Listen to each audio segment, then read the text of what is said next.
Chaque année, vers le mois de juin, Apple fait une conférence pour les développeurs, la WWDC, et elle fait partie des conférences que vous ne devez absolument pas louper.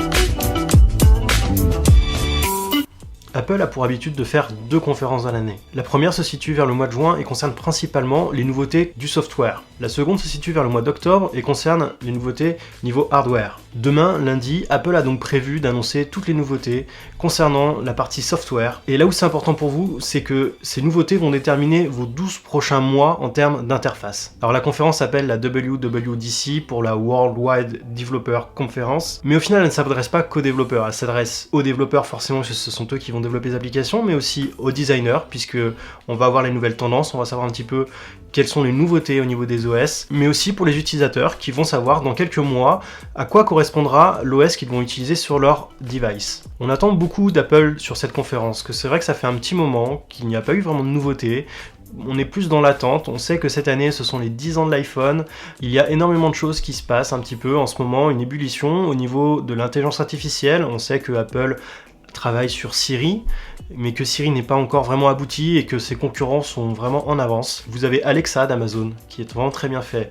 Vous avez aussi Google, qui a son assistant personnel qui se déploie petit à petit sur des devices, même maintenant, qui sont dédiés. Et Apple a vraiment une carte à jouer là-dessus. Donc on attend une mise à jour au niveau de Siri.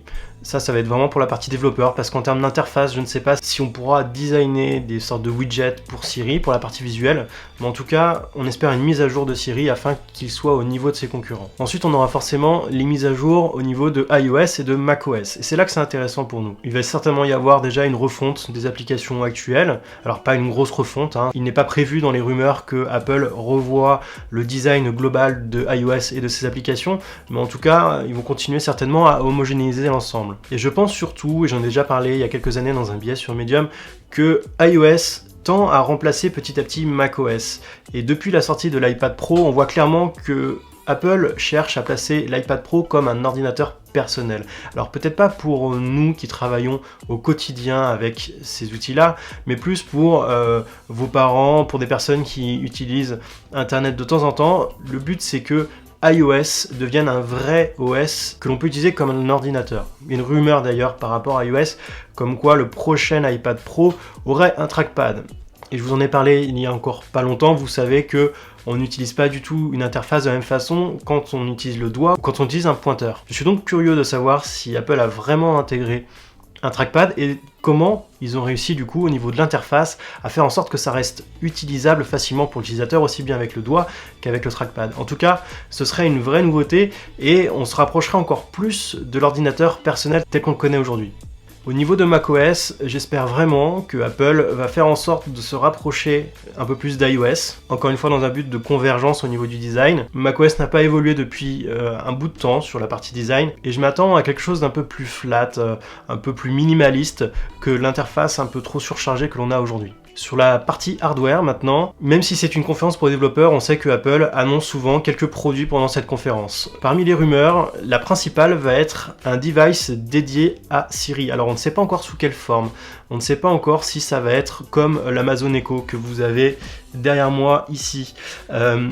Ou alors intégré directement dans l'Apple TV qui est de plus en plus présente dans les foyers. Pour ma part, j'aimerais avoir l'équivalent d'un Amazon Echo. L'avantage de l'Echo, c'est que c'est un device qui ne nécessite pas d'écran, qui fonctionne tout seul, qui est vraiment autonome et qu'on peut placer n'importe où dans une pièce. Je vous avoue que j'utilise pas assez parce que c'est en anglais et que je n'ai pas envie forcément de tout le temps parler anglais chez moi, que tout n'est pas connecté du coup avec mon écosystème qui est l'écosystème Apple, et c'est ce qui me manque. C'est-à-dire que Alexa, l'intelligence artificielle qui fonctionne sur Echo, est déjà très puissante, elle fait déjà beaucoup de choses, je peux me connecter à Spotify, je peux...